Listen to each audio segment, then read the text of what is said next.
잠언 25장 1절에서 14절입니다. 이것도 솔로몬의 잠언이요 유다 왕 히스기야의 신하들이 편집한 것이니라. 이를 숨기는 것은 하나님의 영화요 이를 살피는 것은 왕의 영화니라. 하늘의 높음과 땅의 깊음 같이 왕의 마음은 헤아릴 수 없느니라. 은에서 찌꺼기를 제하라. 그리하면 장색에 쓸만한 그릇이 나올 것이요 왕 앞에서 악한 자를 제하라. 그리하면 그 왕 위가 의로 말미암아 견고히 서리라. 왕 앞에서 스스로 높은 채 하지 말며 대인들의 자리에 서지 말라. 이는 사람이 내게 이리로 올라오라고 말하는 것이 내 눈에 보이는 귀인 앞에서 저리로 내려가라고 말하는 것보다 나음이니라. 너는 서둘러 나가서 다투지 말라. 마침내 내가 이웃에게서 욕을 보게 될 때 내가 어찌할 줄을 알지 못할까 두려우니라. 너는 이웃과 다투거든 변론만 하고 남의 은밀한 일은 누설하지 말라. 듣는 자가 너를 꾸짖을 터이요 또 내게 대한 악평이 내게서 떠나지 아니할까 두려우니라. 경우에 합당한 말은 아로새긴 은 쟁반에 금 사관이라. 슬기로운 자의 책망은 청종하는 귀에 금고리와 정금 장식이니라. 충성된 사자는 그를 보낸 이에게 마치 추수하는 날의 얼음 냉수 같아서 능히 그 주인의 마음을 시원하게 하느니라. 선물한다고 거짓 자랑하는 자는 비 없는 구름과 바람 같으니라. 아멘. 오늘 1절에 보면 또 새로운 표제어가 나옵니다. 솔로몬의 잠언이라는 말씀에 유다 왕 히스기야의 신하들이 편집한 것이라는 말씀이 덧붙여져 있습니다. 히스기야 때 북이스라엘 10지파가 아수르에게 멸망하죠. 남유다만 남았던 그 후에 히스기야는 북이스라엘까지 다니면서 기존의 남북 이스라엘을 영적으로 신앙적으로 추스려서 거룩한 말씀들을 가지고 하나님의 백성들을 이렇게 이끌어 가게 됩니다. 그래서 히스기야 때 남북 이스라엘이 예배의 갱신이 일어나고 그 과정 속에서 수집한 아마 히스기야의 신하들은 궁중의 서기관들이겠죠. 주전 715년에서 687년까지 다스렸던 사람이 히스기야 왕인데요. 그때 이제 히스기야의 신하들이 기존의 하나님의 말씀들을 수집하고 또 필사하면서 복사도 했겠죠. 또 편집했던 그러한 것들을 이야기하고 있습니다. 이 말씀이 10장 1절에 히스기야 10장 1절부터 22장 16절까지 시작되는 솔로몬의 잠언 1과 구분됩니다. 그래서 솔로몬의 잠언 전집 1, 솔로몬의 잠언 전집 2 이렇게 구분해서 나누는 것이죠. 오늘 솔로몬의 잠언 전집 두 번째 권면이 있는데요. 25장에서 29장까지 이어지고 있습니다. 25장, 26장, 27장에 대해서는 직유나 은유에 대한 내용들이 많이 나오고요. 반의적 평행법은 거의 나오지 않고 또 군자의 도리와 군주의 도리에 대한 말씀들이 많이 나옵니다. 그에 비해서 28장, 29장에서는 미래의 통치자들에 주는 교훈에 대한 말씀들이 많습니다. 하나님의 말씀, 또 군주의 통치 이런 말씀들이 이어지고 있습니다. 2절 말씀 제가 참 좋아하는 말씀인데요. 같이 한번 읽어볼까요? 잠언 25장 2절이에요. 시작. 이를 숨기는 것은 하나님의 영화요 이를 살피는 것은 왕의 영화이니라. 이 무슨 뜻일까요? 이를 숨기는 것은 하나님의 영화요 이를 살피는 것은 왕의 영화니라. 하나님께서 어디다가 숨겨 놓을까요? 두 가지로 보시면 되는데 첫 번째는 하나님의 만드신 피조 자연세계 우주 만물에 하나님께서 창조하신 이 창조 세계에 하나님의 지혜를 숨겨놨어요. 또요 하나님께서 역사하신 하나님의 역사 속의 경륜 속에 역사 속에 하나님의 지혜를 숨겨놨어요. 그래서 그것을 찾아보라는 거예요. 인간의 과학이 너무 더디다 저는 그런 생각 늘 해요. 하나님께서 만드신 이 우주가 정말 어마어마하거든요. 빛을 내는 빛을 내는 행성을 별이라고 그래요. 빛과 열을 내려면 수소가 헬륨으로 핵융합 반응을 해야 돼요. 그렇게 수소가 헬륨으로 변하면서 거기서 차이만큼 빛이 나오고 열이 나오거든요. 지구에서 가장 가까운 별은 태양이죠. 핵융합 반응을 하는. 우리 태양계에는 태양만 있어요. 빛이 나오는 별이. 그런데 태양계에서 가장 가까운 별이 사광년이에요. 명왕성 지나서 빛의 속도로 4년을 가면 우리 지구에서 태양 말고 가장 가까운 별을 만날 수 있어요. 아마 우리 생전에는 그 센타우리라는 가장 가까운 별까지 못 갈 거예요. 인간들의 과학의 발전 속도가 너무 더뎌요. 그래서 빛의 속도로 가도 4년을 달려가야 가장 가까운 별을 도착할 수 있는데 그런 우주선을 만들기에는 아직 우리 과학기술이 형편이 없어요. 그런 의미에서 인간은 이제 처음 미국에서 일반인에게 우주여행 경매 붙었다는 소식을 제가 최근에 뉴스로 들었는데요. 이제 처음 일반인들이 우주여행을 어마어마한 비싼 돈을 주고 잠깐 갔다 오는 이런 정도. 그런데 그 우주를 봐야 지구 대기권을 벗어나는 정도. 가장 가까운 별조차도. 그런데 우리가 이 우주가 얼마나 크고 넓은지 하나님의 창조 세계에 하나님의 지혜를 숨겨놨어요. 그리고 하나님께서 역사를 다스리시고 운행하시는 역사적 경륜 속에 하나님의 뜻과 하나님의 지혜를 숨겨놨어요.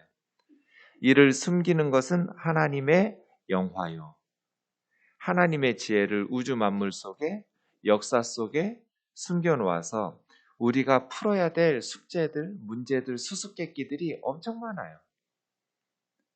그 다음 이를 살피는 것은 왕의 영광이라.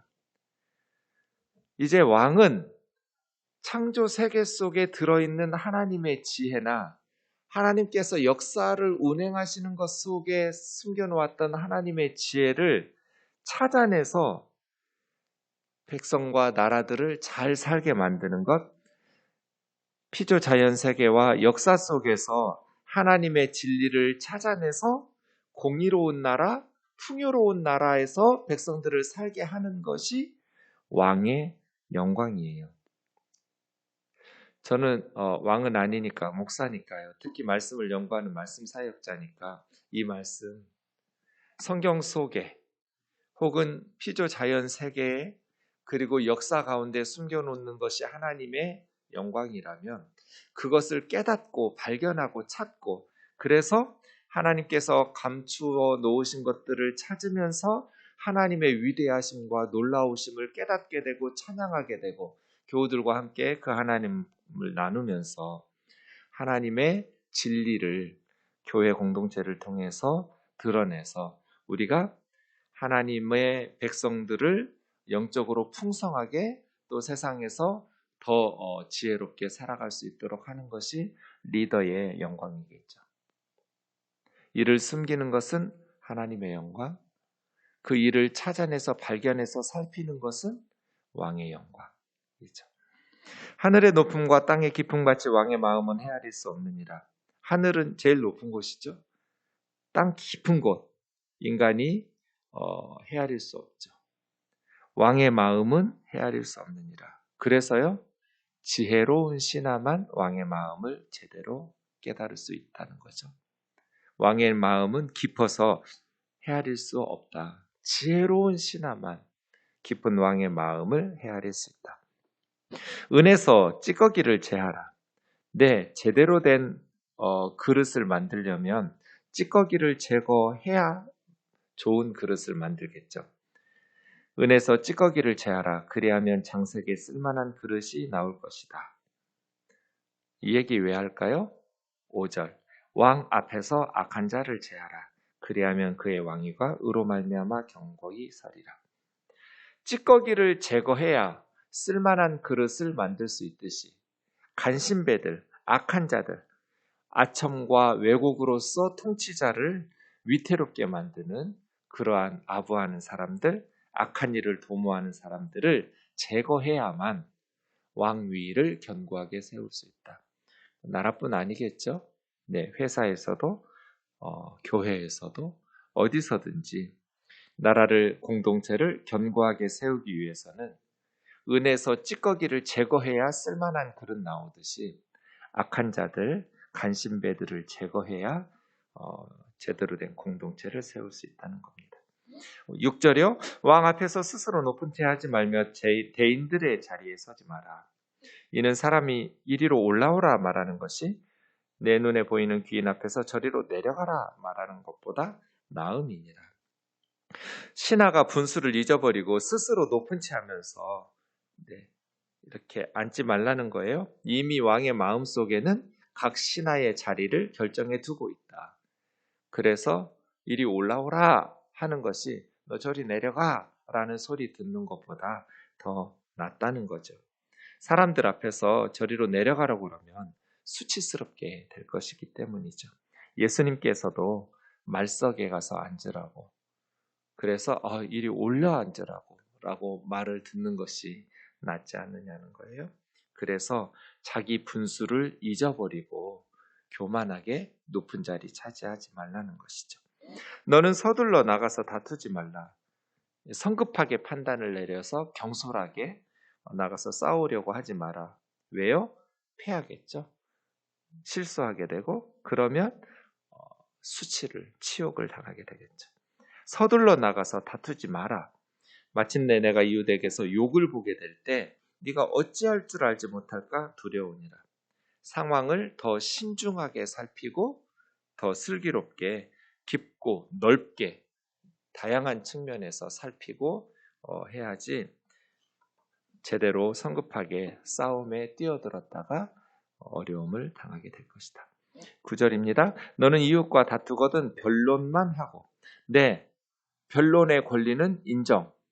그런데 은밀한 일은 누설하지 마라. 은밀한 일을 알고 있다라는 것은 그 둘 사이에 긴밀한 우정과 교제가 있었다라는 것을 전제하고 있잖아요. 그러니까 평소에는 아주 깊은 친밀한 관계였어요. 그런데 다툴 수 있죠, 이웃과. 그러면 서로 잘잘못에 대해서 변론은 할 수 있지만 친밀하게 평소에 누렸던 그러한 우정과 교제를 통해서 알게 되었던 은밀한 것들을 너 이겨먹으려고 사람들 앞에 너 살자고 타인의 명예를 실추시키지 말라는 거예요. 치명적인 상처를 주지 마라. 왜냐하면 듣는 자가 너를 꾸짖을 것이고 이 듣는 자는 이제 싸움을 구경하거나 중재하거나 판결을 내리거나 뭐 이런 사람들이겠죠. 너에 대한 악평, 저 사람은 급하면 비밀들 다 드러내면서 지 이기려고 자기 살겠다고 남 죽이는 사람이야 라는 악평이 평생 너에게서 떠나지 않을 것이다. 변론은 할 수 있고 잘잘못은 따질 수 있지만 그 사람에 대한 비밀, 은밀한 일은 누설해서는 안 된다. 경우에 합당한 말은 아로새긴 은쟁반에 금사관이라. 두 가지가 다 있어야 돼요. 금사과가 있어야 되고 그 금사과를 담는 은쟁반이 있어야 돼요. 금사과는 뭐예요? 말이에요. 말. 적절한 내용의 말. 정직하고 겸손하고 온유하고 그게 금사과예요. 우리의 말이 금사과인가? 그 다음에 은쟁반은 그 적절한 말, 정직하고 겸손한 그 말이 합당한 때인가? 이게 은쟁반이에요. 아무리 옳은 말도 타이밍이 적절하지 않으면 옳지 않은 거예요. 욥의 세 친구들의 말은 틀린 말 거의 없어요. 욥의 세 친구들의 말은 정말 옳은 말들이에요. 그런데 뭐가 금사과인데 뭐가 잘못됐냐면 은쟁반이 아닌 거예요. 이 타이밍이 욥에게 적절한 상황이 그때가 아니었어요. 그래서 하나님에게 책망을 받죠. 두 가지 다가 중요해요. 하나는 내용, 말의 내용.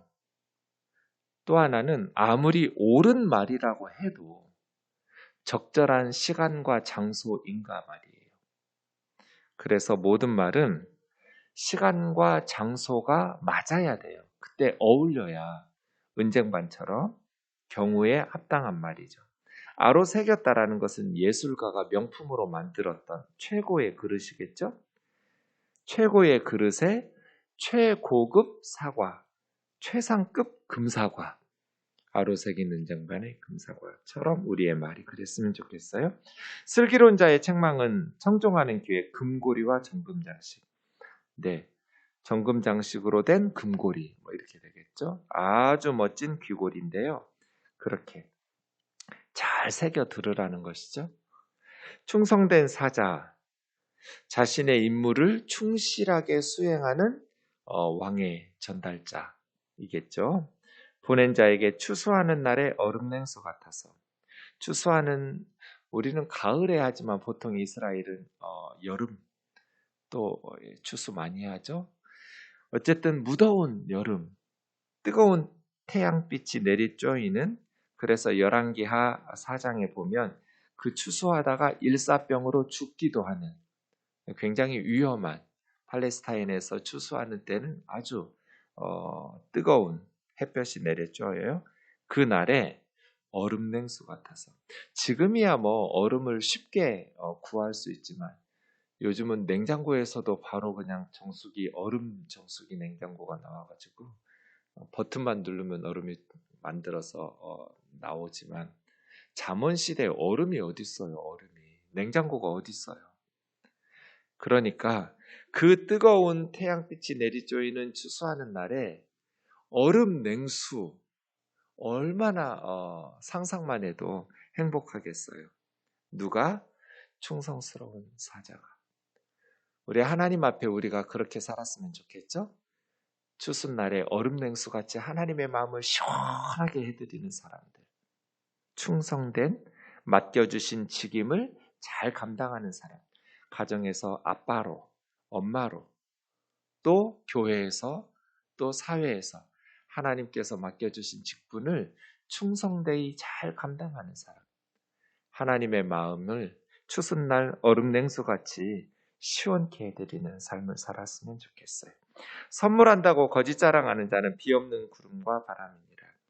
구름과 바람은 있는데 비가 없어요. 실망만 시키겠죠. 팔레스타인은 비가 너무나 중요한 지역이어서 선물한다고 거짓말로 자랑만 떠벌리지 실속이 없는 삶, 그렇게 살지 말라는 거예요. 비 없는 구름 같은 삶, 그런 바람 같은 삶 살지 마라. 기도하겠습니다.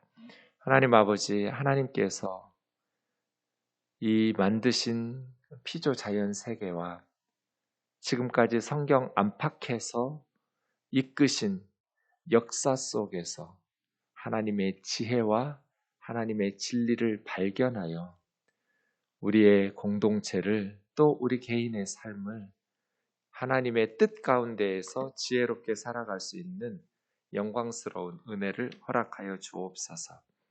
자비로우신 주님, 언제나 우리의 말과 행실이 하나님을 기쁘시게 하고 많은 사람들을 복되게 하는 그러한 정직하고 겸손한 삶이 되게 하여 주옵소서. 자기 이익을 위해서 아첨하고 진리를 왜곡하면서 은에서 불순물과 찌꺼기를 제거해야 하듯 제거당해야만, 우리가 없어져야만 공동체가 바르게 되는 그러한 왜곡되고 이기적인 삶을 살지 않게 하여 주시옵소서.